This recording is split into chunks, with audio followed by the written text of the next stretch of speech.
नमस्कार दोस्तों। आज यूपी टीजीटी का जो कल अपना एग्जाम हुआ था उसका सेकंड पार्ट दोस्तों डिस्कस करेंगे। इससे पहले हमने फर्स्ट पार्ट में लगभग क्वेश्चन कर लिए थे, लेकिन 20-25 क्वेश्चन बचे हुए थे जो कि पीडीएफ में कल क्लियर नहीं आ रहे थे। ठीक है, तो आज उनको देखते हैं दोस्तों कि क्या उनके राइट आंसर थे। अनऑफिशियली है लेकिन बिल्कुल अपनी तरफ से 100% दे रहा हूँ कि भाई ये बिल्कुल आपका राइट आंसर होना चाहिए। ठीक है भाई, तो शुरुआत करते हैं अपना। और डिटेल एक्सप्लेनेशन अगर देंगे तो बहुत टाइम लग जाएगा, आपको अपना आंसर चाहिए भाई, है ना। तो आप अपना आंसर यहाँ से मैच कर सकते हैं। तो संस्कृत काव्य सेतुबंध ग्रंथ का लेखक कौन था? सेतुबंध ग्रंथ का लेखक कौन था? तो प्रवरसेन द्वितीय था। कौन था भाई? प्रवरसेन द्वितीय। प्राचीन काल में ये आपके इतिहास लेखन से संबंधित, ग्रंथ से संबंधित बहुत सारे क्वेश्चन यहाँ पे बनते हैं दोस्तों। आपसे पूछा जाएगा कि गौड़वों की रचना क्या थी, आपसे पूछ लिया जाएगा वाकपति की रचना क्या थी, आपसे पूछ लिया जाएगा कि ये हल की रचना क्या थी। ठीक है, बहुत सारी रचनाएं हैं प्राचीन भारत में, आपसे बहुत सारी रचनाएं हैं तो याद करनी ही करनी है। जिस दोस्त को ये सारी रचना या आप और भी जो हिस्ट्री से रिलेटेड जो भी मटेरियल चाहिए तो मेरे को दिए गए नंबर पे व्हाट्सअप कर सकते हैं 70 31 31 31 42 पर। ठीक है दोस्तों, और जिस स्टूडेंट्स को पीजीटी का एक्सप्लेनेशन देखना है तो 17 तारीख को एकदम मतलब एग्जाम पेपर होने के बाद तुरंत आपको मिल जाएगा। ठीक है दोस्तों, और नेट के लिए जो स्टूडेंट्स अपना क्लास ज्वाइन करना चाहता है वो कांटेक्ट कर सकते हैं। यूजीसी नेट के लिए 18 तारीख से बैच स्टार्ट हो रहा है। तो सेतुबंध ग्रंथ का लेखक कौन था भाई? प्रवरसेन द्वितीय। इसके बाद अलाउद्दीन खिलजी द्वारा निर्मित अलाई दरवाजा कहाँ तक जाने का एक प्रवेश द्वार था? अलाउद्दीन खिलजी के द्वारा निर्मित अलाई दरवाजा कहाँ तक जाने का प्रवेश द्वार था?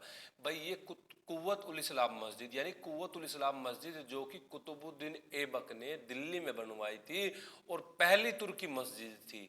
दिल्ली के अंदर बनवाई गई पहली तुर्की मस्जिद थी कुव्वत उल इस्लाम मस्जिद दिल्ली के अंदर। ठीक है भाई, और यहाँ पे पहले क्या हुआ करता था? कुव्वत इस्लाम मस्जिद तो बन गई, उससे पहले क्या हुआ करता था वो बताना आप कमेंट बॉक्स में। ठीक है, और ये इसने पूछा अलाई दरवाजा कहाँ तक जाने का एक प्रवेश द्वार था? कुव्वत उल इस्लाम मस्जिद। अलाई दरवाजा किसने बनवाया था?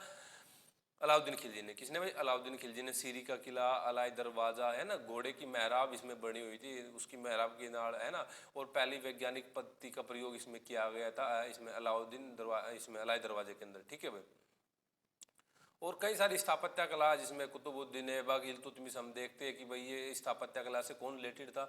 आप कुतुब मीनार किसने शुरुआत किया था? कुतुब मीनार कुतुबुद्दीन ऐबक ने बनवाना शुरू किया था, उसके बाद इल्तुतमिश ने काम किया, 4 मंजिला इल्तुतमिश ने बनवा दी, लेकिन फिरोज तुगलक के समय में उसमें आकाशीय बिजली गिर जाने के कारण उसकी चौथी मंजिल जब ढह गई थी तो फिरोज तुगलक ने उसको एक मंजिल और बढ़ाया, 5 मंजिला अब आज के टाइम पे है। अगर उसकी आज के टाइम पर हाइट की बात करें तो 240 फुट के करीब है, 240 फुट के करीब है उसकी हाइट आज के टाइम पे कुतुब मीनार की। ठीक है, और उनमें किस टाइप के पत्थर का प्रयोग हुआ है? लाल और सफ़ेद बलुआ पत्थरों का प्रयोग उसमें हो रखा है कुतुब मीनार में। और यहाँ से क्वेश्चन ये बन सकता था कुतुब मीनार का वास्तुकार कौन था?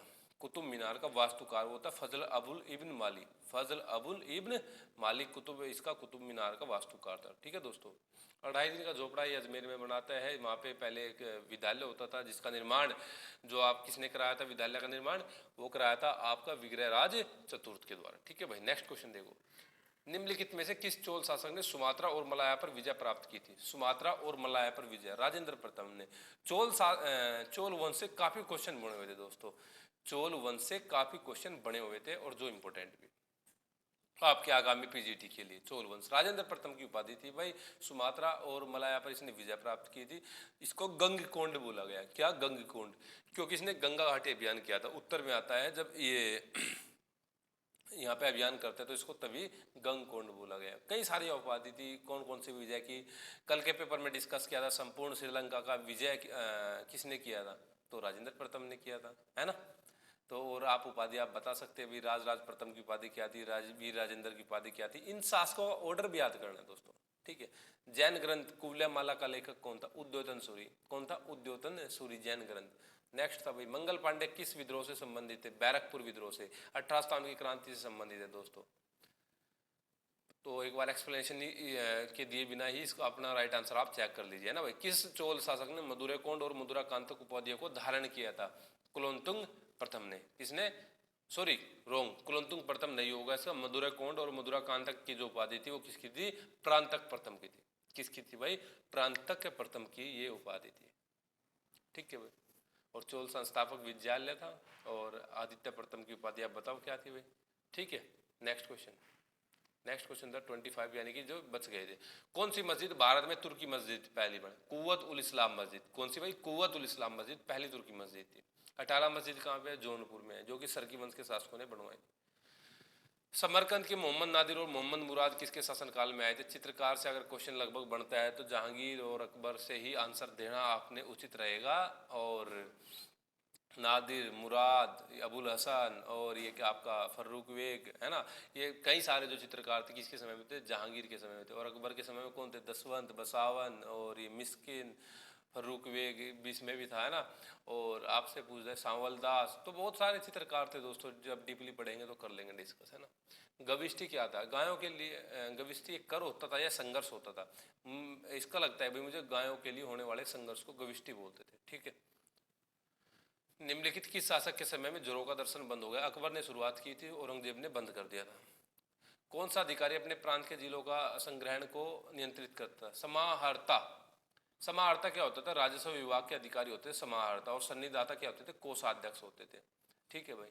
और स्थानिक का काम होता है न्याय करने का, ये अध्यक्ष है मौर्यकालीन। ठीक है भाई।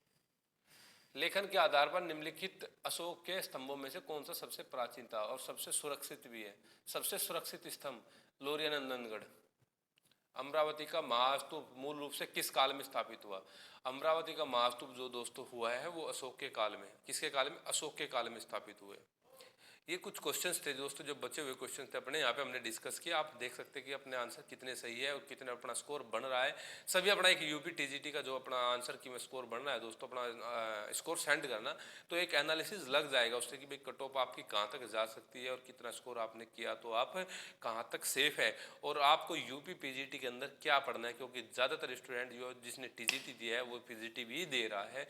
और मैं मानता हूँ कि आपके लिए अगर इस क्वेश्चन पेपर को बहुत अच्छे से पढ़ोगे तो यूपी पीजीटी में आपको निश्चित इसका फ़ायदा मिलने वाला है।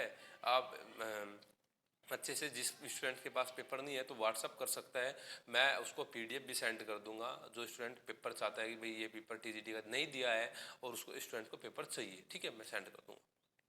नए नए क्वेश्चन है दोस्तों, नए नए क्वेश्चन की इतिहास के अंदर आप इतिहास अभ्यर्थी है तो खोज करनी चाहिए कि भाई कौन कौन से क्वेश्चन बन रहे थे। जो क्वेश्चन बुक्स में है वो तो है ही अपने, तो कुछ नया भी तो देखना है ना। तो दोस्तों ज़्यादा बातें ना करते हुए अभी आप अपना आंसर चेक कर लीजिए। इसके बाद एक एनालिसिस के साथ वीडियो बनाएंगे इसकी यूपी टीजीटी के लिए, ठीक है। यूपी पीजीटी भी फिर आप आंसर की आपके साथ पेश करेंगे। तो मिलते हैं दोस्तों नई वीडियो में। नमस्कार।